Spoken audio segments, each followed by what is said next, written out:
તો 10 કલાકમાં 134 તાલુકામાં વરસાદ થયો છે। વઘઈમાં 13, અંબિકામાં 11 ઇંચ વરસાદ થયો છે। ડોલવણમાં 10 ઇંચ, વાંસદા સુબીરમાં 9 ઇંચ વરસાદ, ચીખલી, વલોદ, માળિયાહાટીનામાં 8 ઇંચ વરસાદ થયો છે। ડાંગ, વલસાડ, માંગરોળમાં 8 ઇંચ વરસાદ થયો છે। ગણદેવીમાં 7.5 ઇંચ વરસાદ થયો છે। વેરાવળમાં 7.5 ઇંચ વરસાદ થયો છે।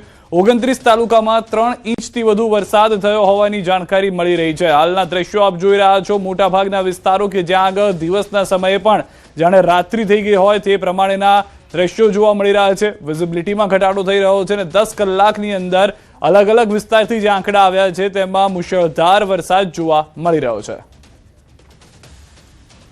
7 વાગ્યા સુધી 11 જિલ્લામાં રેડ એલર્ટ। દ્વારકા, જામનગર, જૂનાગઢની સાથે સાથે રેડ એલર્ટ છે। અલગ અલગ વિસ્તારની અંદર જૂનાગઢમાં પણ રેડ એલર્ટ આપવામાં આવ્યું છે। પોરબંદર, રાજકોટ, બોટાદમાં પણ રેડ એલર્ટ આપવામાં આવ્યું છે। અમરેલી, ભાવનગર, આણંદમાં રેડ એલર્ટ આપવામાં આવ્યું છે। ભરૂચ, સુરતમાં પણ રેડ એલર્ટ આપવામાં આવ્યું છે। આગામી 2 થી 3 કલાકમાં 15 જિલ્લામાં ઓરેન્જ એલર્ટ છે। ગીર સોમનાથ, મોરબીમાં ઓરેન્જ એલર્ટ છે। સુરેન્દ્રનગર, અમદાવાદ, ખેડામાં ઓરેન્જ એલર્ટ છે। વડોદરા, પંચમહાલ, દાહોદમાં ઓરેન્જ એલર્ટ છે।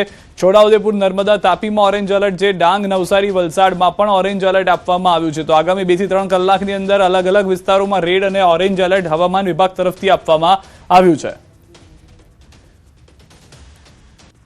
જૂનાગઢથી સમાચાર। માળિયાહાટીનાની મેઘલ નદી બે કાંઠે થઈ છે। ગડુ ગામ નજીક નદીમાં ઘોડાપૂર છે, જેને લઈને નીચાણવાળા વિસ્તારોને એલર્ટ કરવામાં આવ્યા છે। સાવચેતીના ભાગરૂપે તમામ લોકોને એલર્ટ કરવામાં આવ્યા છે। નદીના પટમાં અવરજવર ન કરવા સૂચના છે। મેઘલ નદી ગાંડી તૂર બની છે। હાલના દ્રશ્યો પણ આપ જોઈ રહ્યા છો। જે વરસાદની રાહ જોતા હતા સૌરાષ્ટ્રવાસીઓ, ત્યાં આગળ અત્યારના નદીમાં નવા નીર જોવા મળી રહ્યા છે।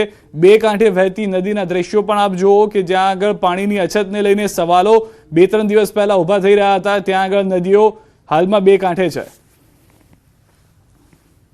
જૂનાગઢ જિલ્લામાં અનરાધાર વરસાદ વરસી રહ્યો છે, જેના કારણે નદી નાળાઓમાં પૂરની પરિસ્થિતિનું નિર્માણ થઈ ચૂક્યું છે।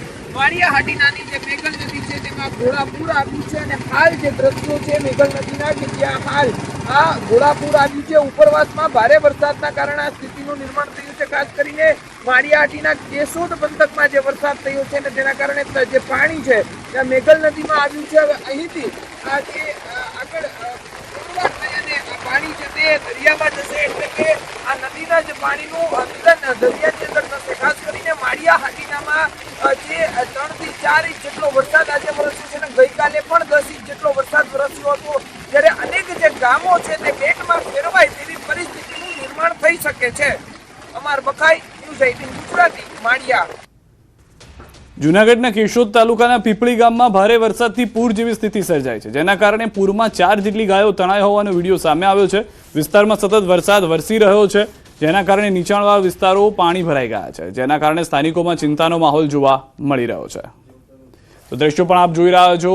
અલગ અલગ વિસ્તારમાં અવિરત વરસાદ ચાલુ છે। ખાસ કરીને જે વિસ્તારોમાં આશા અપેક્ષા ન હતી તે વિસ્તારોમાં પણ ધોધમાર વરસાદ જે છે તે જોવા મળી રહ્યો છે। હાલના અલગ અલગ દ્રશ્યો અમે આપને બતાવી રહ્યા છે। ગાયો પાણીમાં તણાઈ ગઈ છે, નદી નાળામાં પાણીનો પ્રવાહ વધ્યો છે। પીપળી ગામે ગળાડૂબ પાણી જોવા મળી રહ્યા છે। બે અલગ અલગ દ્રશ્યો। વિસ્તાર હજુ પણ કેટલાક એવા છે કે જ્યાં આગળ અવિરત વરસાદ જે છે તે ચાલુ જોવા મળી રહ્યો છે। કેશોદમાં પૂરના પાણીમાં ગાયો તણાઈ હોય તેવા દ્રશ્યો પણ આપ જુઓ કે જ્યાં આગળ ભારે વરસાદને કારણે આ પરિસ્થિતિનું નિર્માણ થયું છે। જૂનાગઢના માણાવદરમાં પોલીસની સરાહનીય કામગીરી સામે આવી છે। ભારે વરસાદને કારણે સિનેમા ચોકમાં એક મસ્ત મોટો ખાડો પડી ગયો હતો। આ ખાડાને લીધે વાહન ચાલકો અને રાહદારીઓ માટે અકસ્માતનું મોટું જોખમ ઊભું થયું હતું। પરિસ્થિતિને ગંભીરતાથી જોઈને પીએસઆઈ ડી.કે. ઝાલા અને તેમની પોલીસ ટીમ તાત્કાલિક સ્થળ પર દોડી આવી હતી। પોલીસે નગરપાલિકાની રાહ જોયા વિના પોતે જ આગળ આવીને આ મોટો ખાડો પૂરી દીધો હતો અને વાહન ચાલકોનું જોખમ દૂર કર્યું હતું। પોલીસની આ ત્વરિત અને સેવાકીય કામગીરીને સ્થાનિક લોકોએ દિલથી બિરદાવી છે।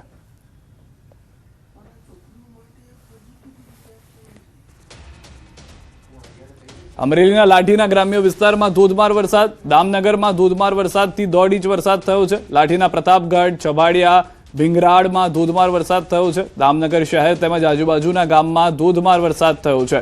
દામનગર, મેથલી, રામપર, ભૂરખિયામાં વરસાદ થયો છે। લાઠી પંથકમાં સારા વરસાદથી ખેડૂતોમાં ખુશીનો માહોલ જોવા મળી રહ્યો છે। હાલના દ્રશ્યો આપ જોઈ રહ્યા છો। અલગ અલગ વિસ્તારો કે જ્યાં આગળ ધમધોકાર વરસાદ જોવા મળી રહ્યો છે। વાહનો ડૂબી જાય તેટલા પાણી જે છે તે જોવા મળ્યા છે। દામનગરમાં તો દ્રશ્યો એ રીતના છે જાણે પૂર આવી ગયું હોય સમગ્ર વિસ્તારમાં।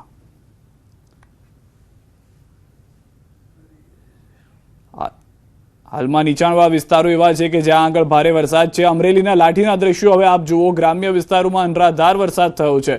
છબાડિયા ગામની શેરીઓમાં નદીઓ માફક વહેતા દ્રશ્યો પાણીના જોવા મળી રહ્યા છે.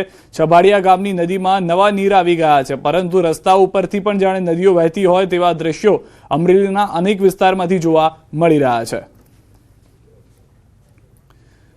ભાવનગર જિલ્લાથી પણ હવે સમાચાર. પાલીતાણા શહેર અને ગ્રામ્ય વિસ્તારમાં ધોધમાર વરસાદ. પાલીતાણા શહેર સહિત ગ્રામ્ય તાલુકામાં અલગ અલગ જગ્યાએ વિસ્તારમાં ધોધમાર વરસાદ જોવા મળી રહ્યો છે. વાતાવરણમાં ઠંડક પ્રસરી ગઈ છે. પાલીતાણા શહેરના વિવિધ વિસ્તારોમાં સારો વરસાદ નોંધાયો છે. પાલીતાણા તાલુકાના મોખડકા, ધોડી, ઢાળ, માલપરા સહિતના અનેક ગામોમાં મેઘરાજા મન મૂકીને વરસ્યા છે. વાવણી લાયક પ્રથમ સારો વરસાદ થતાં ખેડૂતોમાં ખુશીની લાગણી જોવા મળી રહી છે. વરસાદથી ખેતીની કામગીરીને વેગ મળશે તેવી આશા પણ વ્યક્ત કરવામાં આવી છે. વધુ માહિતી ન્યૂઝ 18 સંવાદદાતા નીતિન પાસેથી મેળવીશું. નીતિન, સમગ્ર પંથકની શું પરિસ્થિતિ છે હાલમાં વરસાદને લઈને? જી સિદ્ધાર્થ, ચોક્કસ વાત કરીએ તો ભાવનગર જિલ્લામાં બપોર બાદ અચાનક જ છે તે વાતાવરણમાં પલટો આવ્યો હતો અને જે ભાવનગરના તાલુકા છે 10 તાલુકા ત્યાં સારા પ્રમાણમાં વરસાદ છે તે જોવા મળ્યો છે. ખાસ કરીને વાત કરીએ તો પાલીતાણા, સિહોરના જે પંથકના જે ગામો છે અને બીજી તરફ વાત કરીએ તો તળાજા ઉપરના જે ત્રાપજ, અલંગ સહિતના ગામો છે ત્યાં સારા પ્રમાણમાં વરસાદ જોવા મળ્યો છે. વરસાદને લઈને ખેડૂતોમાં પણ ખુશીનો માહોલ જોવા મળ્યો છે કે તે અત્યારે આ વરસાદ છે તે તેના માટે કાચું સોનું સમાન છે અને ચોક્કસ કહી શકાય કે ખેડૂતોને આશા છે કે આવનાર સમયમાં જો વરસાદ આવી રીતના અવિરત રહેશે તો તેમનો પાક છે તે આવનાર સમયમાં તેમને યોગ્ય વળતર મળી શકે તેવા પ્રમાણનો પાક છે તેની ઉપજ થશે. જી, આભાર સમગ્ર માહિતી બદલ. તો હાલમાં જે રીતે જોવા મળી રહ્યા છે તે પ્રમાણેના દ્રશ્યો. સમગ્ર સૌરાષ્ટ્રની જે પરિસ્થિતિ છે, ભાવનગર જિલ્લાના અલંગ, ત્રાપજ સહિતના ગ્રામ્ય વિસ્તારમાં સાંબેલાધાર વરસાદ વરસતા લોકોએ રાહત અનુભવી છે. શહેર સહિત સમગ્ર તાલુકામાં મેઘરાજા મન મૂકીને વરસતા વાતાવરણમાં ઠંડક પ્રસરી ગઈ છે. અલંગ, ત્રાપજ સહિત અનેક ગામોમાં રોડ રસ્તા પર પાણી વહેતા થયા છે. ખાસ કરીને વાવણી લાયક વરસાદ થતા ખેડૂતોમાં પણ ખુશીનો માહોલ જોવા મળી રહ્યો છે. ખેડૂતોને આશા છે કે વરસાદથી ખેતીની કામગીરીને વધુ વેગ મળશે અને આગામી દિવસોમાં પાક માટે અનુકૂળ પરિસ્થિતિ સર્જાશે.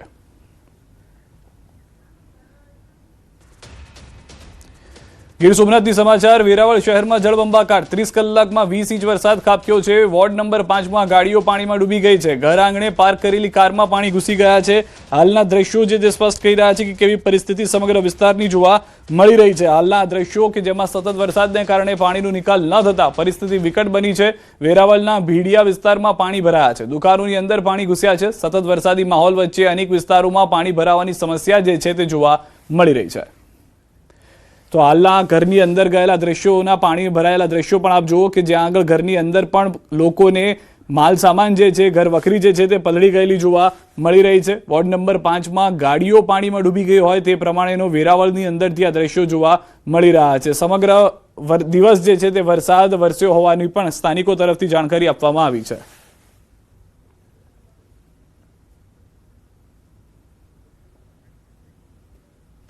ગીર સોમનાથના વેરાવળમાં મેઘરાજાનું રૌદ્ર સ્વરૂપ. વેરાવળ શહેર બેટમાં ફેરવાયું છે. શહેરના હાઉસિંગ વિસ્તારમાં પાણી ભરાયા છે. હાઉસિંગ સોસાયટીમાં લોકોના ઘરોમાં પાણી ભરાયા છે. ગોઠણસમાં પાણી ભરાતા હાલાકી. સતત વરસાદને કારણે લોકોના ઘરો સુધી પહોંચી ગયા છે પાણી. અનેક નીચાણવાળા વિસ્તારોમાં પાણી ભરાયા છે. નીચાણવાળી બજારોમાં ગોઠણસમાં પાણી ભરાયેલા જોવા મળી રહ્યા છે. હા, અત્યારે અમારા ઘરમાં ફૂલ પાણી છે. છોકરાઓ આમાં બીમાર પડે છે. બસ ગટરો અત્યારે ગટર સાફ કરવા વાળા અત્યારે આવે ચોમાસામાં. કેટલી સમસ્યા અમે ઘર વખરી કઈ બગડી છે? હા, બગડે છે. ઘરમાં જો સેટી, કબાટું બધું અમારું. અત્યારે અહીંયા ગટરના પાણી એટલે ભરાઈ ગયા છે કે બધાના ઘરમાં આવી રહ્યા છે. બધા માણસો જેટલા નીચે રહે છે બધાને તકલીફો છે. પ્લસ અહીંયા નગરપાલિકાનું કાંઈ તંત્રની સેવા છે જ નહીં. અત્યારે સવારે ગટર કાઢવા વાળા આવ્યા છે 4-5 જણા જે બસ આટા જ મારે છે. એવું છે કે પ્રી મોન્સૂનના સમયમાં અહીંયા નગરપાલિકાના બધા કાર્યકરો એમ કહે છે કે અમે અહીંયા બધું કામગીરી કરશું. મહિના દિવસથી અમે એને કમ્પ્લેન કરેલી છે પણ અહીંયા કોઈ દુકાનો નથી હજી સુધી. અને અત્યારે વરસાદ અચાનક ચાલુ થતાં અહીંયા 5 ઇંચ વરસાદ પડે ને અમારા ઘરમાં દર વર્ષે પાણી ગરીએ. આ છેલ્લા 10 વર્ષથી પ્રોબ્લેમ છે. તો હાલના દ્રશ્યો આપ જુઓ.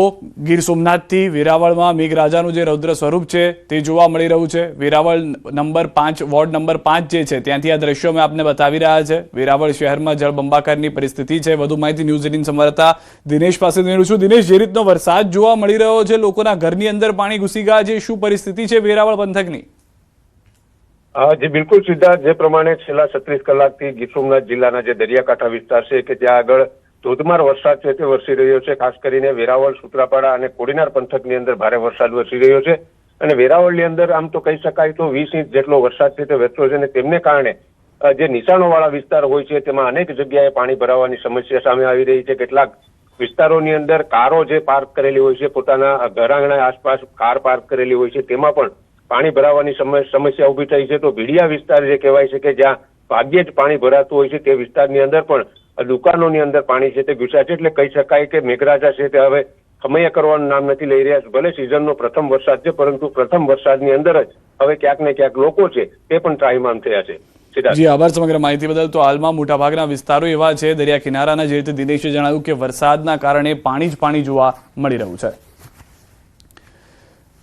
આ તરફ ડાંગ જિલ્લાની વાત કરીએ. વહેલી સવારથી સાર્વત્રિક વરસાદી માહોલ છે. સાર્વત્રિક વરસાદને પગલે ડાંગ જિલ્લાની મુખ્ય અંબિકા, પૂર્ણા, ગીરા અને ખાપરી નદીમાં ઘોડાપૂરની સ્થિતિ છે. પ્રવાસીઓ માટે આકર્ષણનું કેન્દ્ર એવો વઘાઈ પ્રવેશ દ્વાર ખાતે આવેલા ગીરાધોધ રૌદ્ર સ્વરૂપ ધારણ કરી ચૂક્યો છે. વહીવટી તંત્રએ પ્રવાસીઓની સુરક્ષા માટે ગીરાધોધ નજીક જવા પર પ્રતિબંધ મૂકી દીધો છે. પ્રવાસીઓએ વહીવટી તંત્રના આદેશને સ્વીકારી દૂરથી કુદરતી સૌંદર્ય માણ્યું હતું. ગીરાધોધે રૌદ્ર સ્વરૂપ ધારણ કરતા મનમોહક દ્રશ્યો કેમેરામાં કેદ થયા છે. એક્સક્લુઝિવ દ્રશ્યો ન્યૂઝ 18 ગુજરાતી પર આપ જોઈ રહ્યા છો. અંબિકા, પૂર્ણા, ગીરા, ખાપરી નદીમાં ઘોડાપૂર છે, જેના કારણે આ પરિસ્થિતિનું નિર્માણ થયું હોવાનું હાલમાં જાણવા મળી રહ્યું છે. हमने यहाँ 2-3 पॉइंट्स देखे अभी, हमें बहुत अच्छा लगा. बहुत अच्छी जगह है. यहाँ का वाटरफॉल बहुत ही अच्छा लगा और जो सारे पॉइंट्स हैं बहुत अच्छे हैं. ગુજરાતનો છેવાડાનો જિલ્લો ડાંગ જિલ્લો પ્રકૃતિ પ્રેમીઓ માટે આવકારદાયક જિલ્લો છે. કેમ બતાવવાનો પ્રયાસ કરીશ કે આજે વહેલી સવારથી જ ડાંગ જિલ્લાની અંદર અવિરત ધોધમાર વરસાદને પગલે જિલ્લાની પૂર્ણા, અંબિકા, ખાપરી સહિત તમામ નદીઓમાં પૂરની સ્થિતિ જેવો માહોલ જોવા મળ્યો છે. ખાસ કરીને વાત કરવામાં આવે તો અંબિકા નદી ઉપર આવેલો છે ડાંગ જિલ્લાનું પ્રવેશ દ્વાર વઘઈ કહેવાય છે. વઘઈમાં ગીરા ધોધના મનમોહક દ્રશ્યો પ્રવાસીઓ જોવા આવતા હોય છે. ખાસ કરીને વાત કરવામાં આવે સિઝનના પ્રથમ વરસાદની અંદર ગીરા ધોધે રૌદ્ર સ્વરૂપ ધારણ કર્યું છે. તે અંતર્ગત પ્રવાસીઓ માટે એક આકર્ષણનું કેન્દ્ર બનવામાં આવ્યું છે અને આ વહેલી સવારથી વરસી રહેલા અવિરત વરસાદને પગલે અંબિકા નદીમાં ઘોડાપૂરની સ્થિતિ જોવા મળતા હાલ ગીરા ધોધે રૌદ્ર સ્વરૂપ ધારણ કર્યું છે. આ દ્રશ્યની અંદર સીધા તમે જોયા કે આજે ગીરા ધોધે એનું રૌદ્ર સ્વરૂપ ધારણ કરતા પ્રવાસીઓ માટે અનોખો એક આવકાર મળી રહ્યો છે. કેતન પટેલ, ન્યૂઝ 18 ગુજરાતી, વઘઈ, ડાંગ. એક અમદાવાદથી મહત્વના સમાચાર. એટીએસની મોટી કાર્યવાહી. આતંકી સંગઠન જૈશ-એ-મોહમ્મદ સાથે જોડાયેલા 8 શખ્સોની ગુજરાત અને મધ્યપ્રદેશમાંથી ધરપકડ કરવામાં આવી.